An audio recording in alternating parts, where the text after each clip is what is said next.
The next written question is from Rachel. The one expressing is Rachel has been meditating on I am and the state of bliss that we would feel in that state of being. Why is the I am state a state of bliss rather than a state of neutrality? To feel bliss in the state of I am would seem like a place that the one expressing as Rachel may not want to get. Otherwise, she may become attached to the outcome of getting there over and over in order to bypass any non-bliss states of being and therefore ordinary 3D reality, which we came here to experience. Rachel has heard that Nirvana feels neutral. Is Nirvana the same as the I am state? And if so, then it would seem that Nirvana would feel blissful. Or is the feeling of true neutrality blissful in its essence? Mm-hmm. These are some really great questions, guys. Really, really appreciate the way that was articulated, Rachel. So here's the, the paradoxical, unknowable secret of the self that we are. The Hindu tradition describes reality as Satchidananda, existence, consciousness, bliss. And you say, well, I'm always aware of existence and I'm always aware of consciousness, but I'm not always aware of bliss. So like, how is that the third aspect, the third immutable quality of the Christ self? And the answer is, again, because there's no such thing as a second mind that can oppose the one mind. There's just mind or lack of mind. That's why we can look at the world and see all of the suffering and evil and corruption inflicted on other human beings by humans and say, actually, none of that exists. None of that is real. There is no evil world. There is no corruption in the world in reality, because all of those things don't represent anything real, right? Attack, war, genocide, on and on and on. None of these things represent anything with reality back of it. These are the products of being ignorant of reality. So in the source, there's no war, there's no strife, there's no conflict, there's no turmoil in any way. There's nothing but absolute unbreakable harmony. Yeah? To the extent we're not aware of that, yeah, we can create these illusions called war. But like even in a very non-duality sense, what is war if there's only one self? That has to be a delusion of some kind, right? If there's only one being, then that one being can't ever go to war because there's no opponent for it, yeah? So it can only be deluded into believing that it's separate from itself, and it can project the illusion of an other that is an enemy that needs to be defeated and then go to war against that illusion. So that war only exists in the ignorance of truth, in the absence of intelligence, but in intelligence is perfect love, because love is really the highest state of intelligence. Love is the awareness of the oneness and the harmony of the universe. So when we are aware that all is one, there's just one being happening, and everything we see in the manifest universe is just another activity of that one being, that one mind.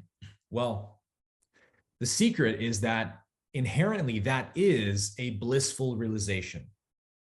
So the state of neutrality is really just for an incarnation, in the sense of relinquish the pair of opposites, pleasure and pain, come to neutrality. Buddha called it the middle way, right? Come to the middle way where you don't cling to pleasure and you don't resist pain. Whatever comes, come what may, doesn't bother you. And that neutrality will eventually lead you to the realization of reality. And when you actually connect with the truth of existence and consciousness, that's I am, then it is the connection, the awareness of that is felt as bliss. So bliss can't happen. It can't be felt within us if there's any degree of ignorance of the I am principle, right? If there's any belief in separation, then just like a rock blocks the sunlight and casts a shadow. Well, that shadow just represents where the light's not getting through. Yeah. So if light represents bliss, then there's a place in our mind that is unaware of that truth. And so that part of our mind can't experience the bliss of the self, the bliss that is inherent in our nature, until we remember, I am eternal. I am the source. All is one. Those realizations, not as concepts again, but as a inner self-discovery, an aha moment, right? A flash of insight has to happen where we remember, oh, that's right, there's just one being. And then bliss is the inescapable result of that realization. So we could almost say that bliss is the personality of the source. That's not literally true, of course, but it's kind of a nice pointer to this discovery that bliss is just the fragrance of source. Being one, being infinite, being eternal, being unchangeable, being in perfect harmony, lacking nothing. Those qualities are the aroma of those qualities is bliss. So that is the nature of source, meaning at the highest level of who we are, our being is in permanent, constant bliss because it's constantly aware of its infinity, its eternality, its abundance. These qualities are aspects of what bliss represents. Yeah. So really bliss is like in astrology, we talk about the rising sign. Your rising sign is like your outward expression, the way your personality shows up in the world. We could sort of see bliss like that for the source, that when the source is known and felt, when it shows up in awareness, it shows up as the feeling of bliss. So nirvana is spoken of in different traditions, such as Buddhism, as neutrality, because that's the prerequisite to real bliss or peace or the state of liberation. We have to come to neutrality. So in a sense, nirvana is neutrality, right? We never want to attach a certain feeling or experience to the state of liberation. It's just that in the state of liberation, the experience of bliss is very prevalent and common. Now, this isn't to say that if you live from this place that a life experience may happen. Let's say you witness someone dying or something in front of you. It's not to say that your mind may not contract at that moment and you may feel a seeming diminishment of that bliss or peace happening within as you naturally care about the suffering of this person and your frequency contracts a little bit. All of that is normal and natural and divine even. None of it has anything to say about your eternal state, right? Because even though this body mind is not maybe feeling that same bliss, the bliss is eternal and pre-exists the body mind. It's a state of reality that is omnipresent. So if my frequency drops, I may not feel it, just like a radio station or something. I may be tuned in to a different station, but that station is always there. So we don't get dependent on bliss. We don't get attached to bliss because we know it's eternal and inescapable. It's not a white rabbit we're chasing around trying to catch it so we can have some bliss. That's ego's perception of it. Yeah. So in the real state of liberation, we don't have an ability to be attached to bliss. Bliss is actually the result of our non-attachment. So those kind of questions only arise when we're still looking at this equation from the position of being a separate self.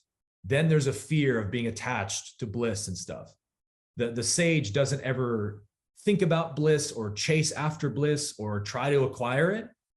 And because they don't have a need to fulfill something, they actually feel bliss, right? So that's the paradox I was pointing to at the beginning of this answer, is that the paradox is when you chase it, it runs from you. When you let it go, it comes to you.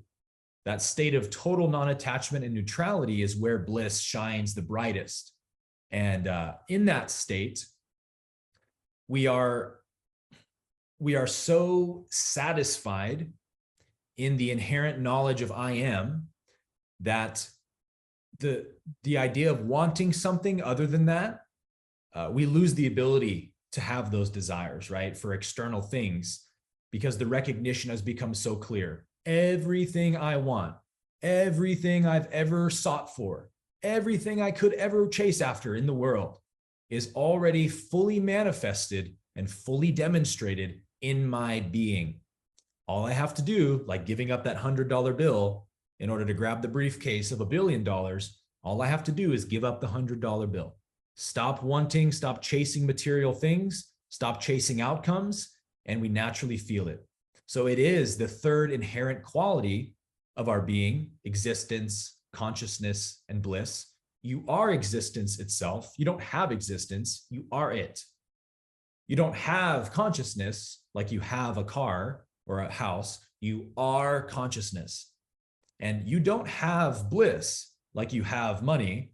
You are bliss. So we're always talking about awareness as the limiting factor. Are you aware of what you are? To the degree you are, you'll experience the bliss of your real nature.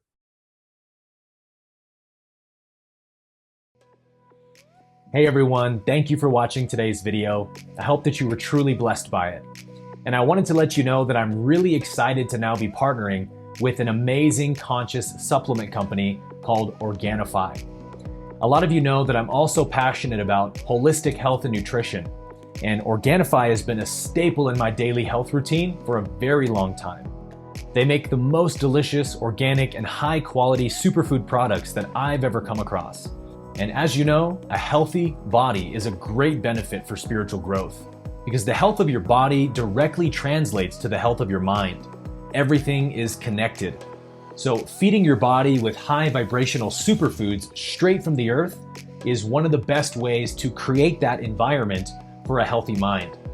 But getting all the superfoods that your body needs in one day can admittedly be a little bit tough.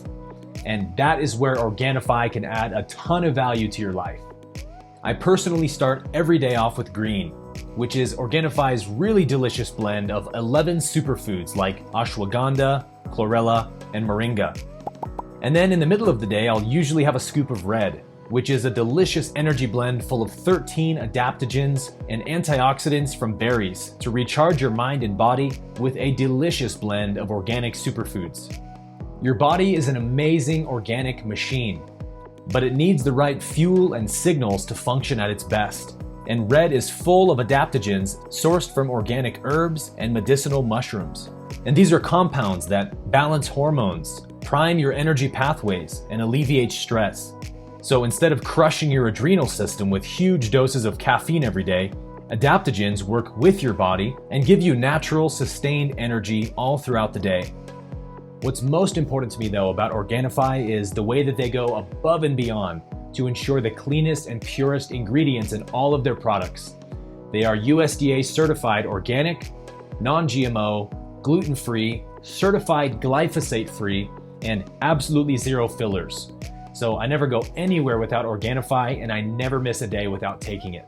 And ORGANIFI is offering a super generous discount of 20% off of your entire order when you use the coupon code Abke at checkout.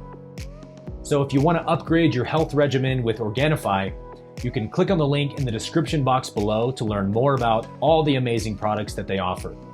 And I promise you that your mind and your body are going to thank you for it.